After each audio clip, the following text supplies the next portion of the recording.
يهده الله فلا مضل له ومن يضلل فلا هادي له أشهد أن لا إله إلا الله وحده لا شريك له وأشهد أن محمدًا عبده ورسوله صلى الله عليه وسلم. أما بعد فأعوذ بالله من الشيطان الرجيم.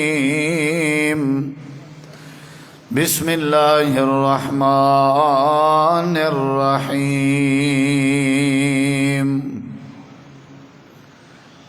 يا أيها الذين آمنوا اجتنبوا كثيرا من الظن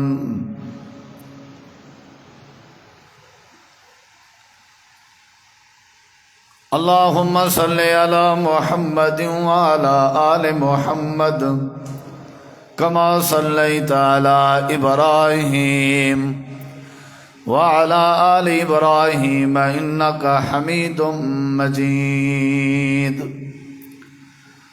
اللهم بارك على محمد وعلى آل محمد كما باركت على إبراهيم وعلى آل إبراهيم إنك حميد مجيد. مختصر حمد و صلات کے بعد ذی وقار علماء کرام و معزز سامعین کرام، بزرگوں، دوستوں، بھائیوں، ساتھیوں،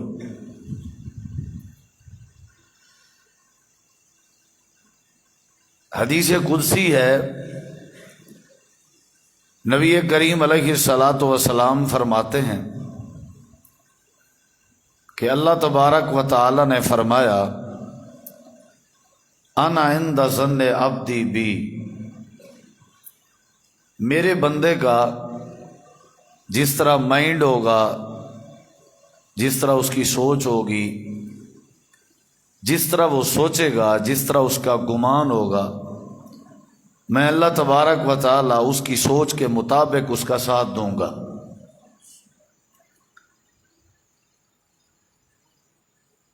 اللہ تعالی نے یہ عقل، یہ سوچ ہر بندے کو عطا کی ہے، اور ہر بندے کی عقل میں اور ہر بندے کی سوچ میں دو قسم کی سوچیں ہوتی ہیں. ایک مثبت سوچ ہوتی ہے اور ایک منفی سوچ ہوتی ہے. معاشرے کی جو خرابی ہے وہ منفی سوچ کا نتیجہ ہے، اور جو پرامن معاشرے کی نشانی ہے وہ اچھی اور مثبت سوچ کا نتیجہ ہے. معاشرہ جو ہے وہ چند لوگوں کے اکٹھے رہنے کا نام ہے. 20 لوگ، 50 لوگ، 500 لوگ، 1000 اور 10,000 لوگ جہاں رہتے ہوں، اس رہنے کی جگہ کو معاشرہ کہا جاتا ہے. اور اس معاشرے میں رہنے والے لوگوں کا جس طرح گمان ہوگا، جس طرح ان کی سوچ ہوگی، اسی طرح کا معاشرہ ہوگا. نظریہ، مائنڈ، گمان، سوچ اگر مثبت ہے تو معاشرے میں پہلو مثبت نظر آئیں گے. اسی وجہ سے نبی کریم علیہ السلام نے فرمایا کہ اللہ تبارک و تعالی فرماتا ہے کہ میں بندے کے گمان کے ساتھ ساتھ چلتا ہوں. تو جب گمان اچھا ہوگا تو معاملات بھی اچھے ہوں گے. اور قرآن مجید کی جو آیت کریمہ کا حصہ میں نے آپ کے سامنے پڑھا ہے، اس میں بھی اللہ تعالی نے گمان کی بات کی ہے، اور اہل ایمان کو اللہ نے مخاطب کر کے فرمایا ہے اے ایماندارو، اجتناب کرو، بچو زیادہ گمان کرنے سے. ان بعض الظن اثم، بے شک بعض دفعہ یہ گمان کرنا، زیادہ سوچنا گناہ کا باعث ہوتا ہے. جب سوچ میں گناہ آ جاتی ہے تو بندہ پھر گناہ کا عمل بھی کر بیٹھتا ہے. تو اس سے بہتر ہے کہ زیادہ سوچا نہ جائے، زیادہ گمان نہ کیا جائے.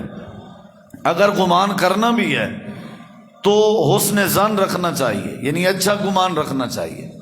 آج کل ہمارے ہاں ایک دوسرے پہ بدگمانی جو ہے وہ زیادہ ہو چکی ہے، جس کی وجہ سے دوری ہو چکی ہے ہمارے اندر۔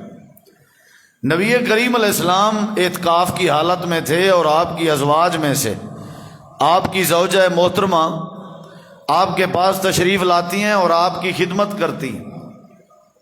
کافی دیر کے بعد آپ اپنی زوجہ محترمہ کو حجرے تک چھوڑنے جاتے، تو جب آپ چھوڑنے جا رہے تھے، رستے میں تھے، تو دو شخص آ رہے تھے، انہوں نے سلام کیا۔ آپ علیہ السلام نے سلام کا جواب دیا اور ساتھ ہی فرمایا کہ میرے ساتھیو، یہ میری اپنی بیوی ہے، یہ میری اپنی بیوی ہے۔ تو انہوں نے عرض کی اللہ کے نبی یہ کیسی بات فرما رہے ہیں، بھلا آپ کے بارے میں ایسا سوچا جا سکتا ہے؟ آپ نے فرمایا نہیں سوچا جا سکتا، لیکن شیطان انسان کے جسم میں اور اس کے دماغ میں ایسے گردش کرتا ہے جیسے انسان کے جسم میں خون گردش کرتا ہے۔ تو شیطان بندے کے گمان میں خرابی پیدا کر سکتا ہے، تو اس لیے میں نے احتیاطاً یہ بات کہہ دی تاکہ شیطان کو بدگمانی پیدا کرنے میں موقع نہ ملے۔ تو آج کل ہمارے معاشرے میں قتل و غارت کی جو وجہ ہے وہ بدگمانی، آپس کی نفرت کی جو وجہ ہے وہ بدگمانی ہے۔ بعد میں پتہ چلتا ہے کہ اس طرح کی تو بات ہی نہیں تھی، جب معاملہ طول پکڑ جاتا ہے۔ تو اگر ہم اپنا گمان ٹھیک کر لیں، سوچ ٹھیک کر لیں، تو حالات ہمارے ٹھیک ہو جائیں گے۔ اور یہ جو دماغ ہے، عقل ہے، یہ اللہ تبارک و تعالی نے انسان کے جسم میں سب سے اوپر والی جگہ پہ رکھا ہے، کیونکہ اسی سے فیصلے صادر ہوتے ہیں۔ یہ پھر جو فیصلہ کر دے، پھر انسان کے جسم کے جو اعضاء ہیں وہ حرکت میں آتے ہیں۔ دماغ کا فیصلہ صحیح ہوگا، اعضاء کی حرکت صحیح ہوگی۔ جیسے سوچ اچھی ہوگی، ہاتھوں کی حرکت بھی اچھی ہوگی۔ گمان اچھا کرنا چاہیے۔ ہمارے اندر بدگمانی بڑی ہے، ایک دوسرے پر شک شبہات ہوتے ہیں۔ 90% ہمارے 99% جو مسائل ہیں وہ بدگمانی کی بنیاد پہ۔ اور یہ بھی یاد رکھیے، ہمارا اعتکاف، لیلۃ القدر میں جاگنا، رات کی عبادات، تلاوت قرآن، روزے کا اہتمام، صدقہ و خیرات کرنا، یہ ساری عبادات، حج و عمرہ، یہ اس وقت ہمارے لیے فائدہ مند ثابت ہوں گی جب ہمارا گمان ٹھیک ہوگا، جب ہمارا دماغ ٹھیک ہوگا، جب ہماری سوچ ٹھیک ہوگی۔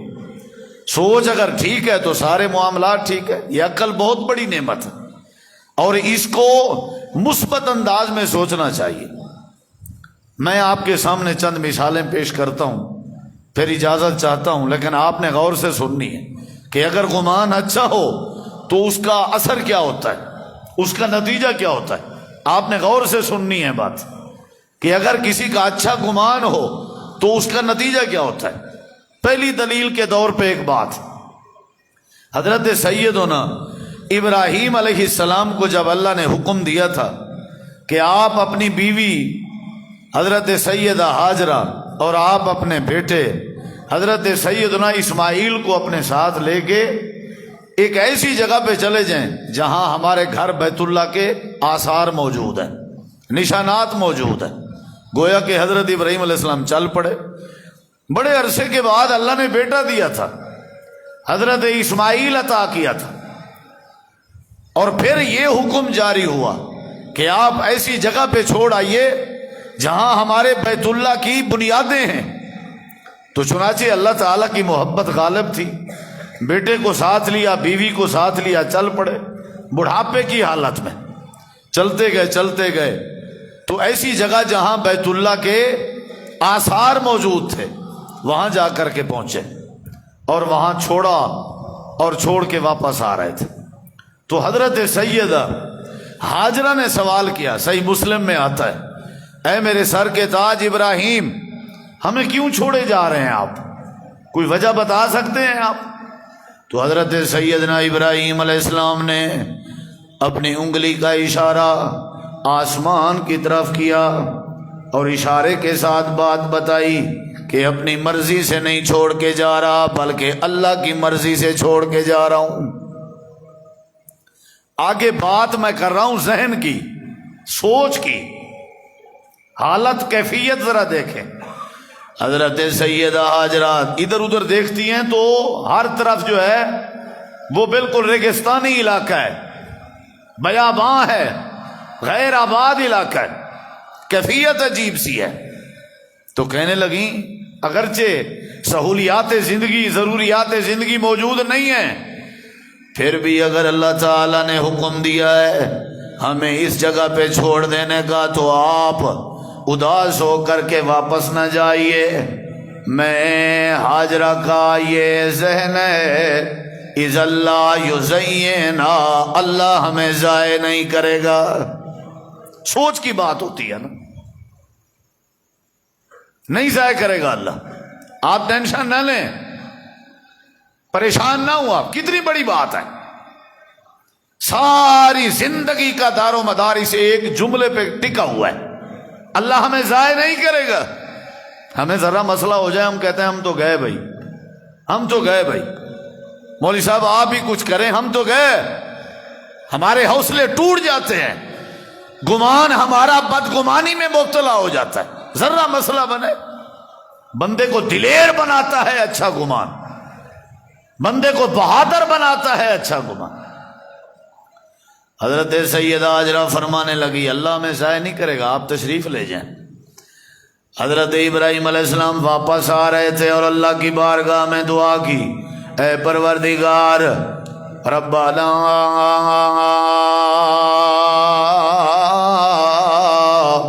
اے میرے پروردگار, میں نے اپنے بچوں کو چھوڑا ہے اس جگہ پہ جہاں تیرے بیت اللہ کے نشانات تھے, عند بیتک المحرم. اے میرے پروردگار میری دلی تمنا ہے کہ میرے بیٹے کو, میری بیوی کو لیقیم الصلاۃ, نمازی بنا دے. بھائی یہی میری دعا ہے. یہ ریتلے علاقے میں بسنا مجھے برداشت ہے, یہ بیاباں اور غیر آباد علاقے میں اپنے بچوں کو چھوڑنا گوارا ہے, لیکن میرے بچے بے نماز ہو جائیں یہ گوارا نہیں. میری دعا ہے کہ میرے بچوں کو بیت اللہ کی برکت سے پکا نمازی بنا دے. حضرت سیدہ ہاجرہ کا مائنڈ دیکھیے, گمان دیکھیے. اے ابراہیم آپ چلے جائیے, اللہ ہمیں ضائع نہیں کرے گا. یا اللہ اب تو بتا دے کہ پھر کیا معاملہ ہوا. اللہ فرماتے ہیں قرآن کریم پڑھ کے دیکھ لو, یا آج بھی مکہ کی طرف اپنی نظریں کر کے دیکھ لو.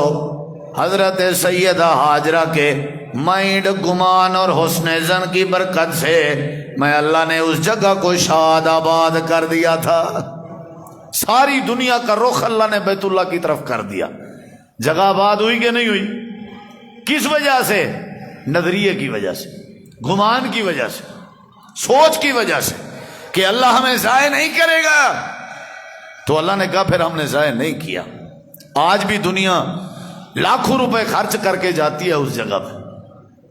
تو یہ سوچ پہ سارا انحصار ہوتا ہے. یہ خودکشی کرنے والے کون ہوتے ہیں؟ بری سوچ رکھنے والے. ان کو خودکشی پہ کون سی چیز مجبور کرتی ہے؟ غلط سوچ. یہ قتل کرنے والوں پہ, قتل کرنے والوں کو کون سی سوچ مجبور کرتی ہے؟ غلط سوچ. یہ چوری کرنے والے کے پیچھے کیا ہے؟ سوچ ہے.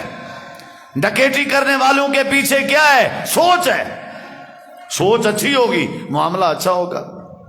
ایک دوسرے کی ہمدردی, ایک دوسرے کی خیرخواہی وہی کرے گا جس کی سوچ اچھی ہوگی, جس کا گمان اچھا ہوگا. ایک اور دلیل, حضرت سیدنا موسیٰ علیہ السلام اللہ تعالیٰ کے حکم سے ہجرت پہ جا رہے ہیں, بنی اسرائیل ان کے ساتھ ہیں. جاتے جاتے جاتے جاتے جاتے اچانک آگے دریا آ جاتا ہے. حضرت سیدنا موسیٰ علیہ السلام کے جو اصحاب تھے, ساتھی تھے, وہ رک جاتے ہیں. سامنے دریا تھا.